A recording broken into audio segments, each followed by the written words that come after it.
కొంతమంది ఉపవాసం ఉంటారు, కాస్త పాపం 11, 12 వరకు బాగానే ఉంటారు, కానీ పాపం ఆగలేక 1 గంట అయ్యేసరికి ఏమిటో ఆత్మారాముడు శాంతిస్తే కానీ మొత్తం సాయంత్రం వరకు ఆత్మారాముడే సరిపోయింది ఇక్కడ. ఇక ఇలాంటి వాళ్ళ కృష్ణుడు చెప్పే ఉపాయం ఏంటంటే ఆ భోజనం ఏదో చేసి ఎందుకు వచ్చిన గొడవ అయిపోయింది. ఇంకా అలా నీరస పడుతూ వచ్చిన వాళ్ళ దగ్గర వల్ల ఏమిటో ఉండలేకపోతున్నావు, ఉండక తప్పదు, ఎందుకు ఈ సాగతీత, నిన్ను ఉండమని ఆవిడ చెప్పాడు. ఉండదలుచుకుంటే ఉండు, ఉండగలిగితే ఉండు, లేకపోతే మానే. మనస్సు నియమంగా ఉందా లేదా అనేదే ముఖ్యం. నువ్వు అరటిపండు నోట్లో పెట్టుకుంటే ఉపవాసం భంగం అవ్వచ్చు, కానీ భగవంతుడికి కోపం అయితే రాదు. నేను గ్యారంటీ ఇస్తాను ఆ విషయం.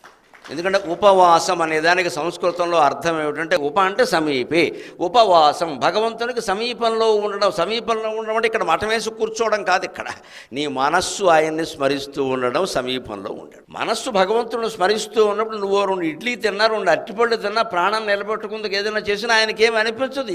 వాడు మనస్సు నాకు అర్పించాడు, వాడు అరటిపళ్ళు తింటే నాకే, అనపకాయ తింటే నాకే అంటాడు. మనస్సే ముఖ్యం.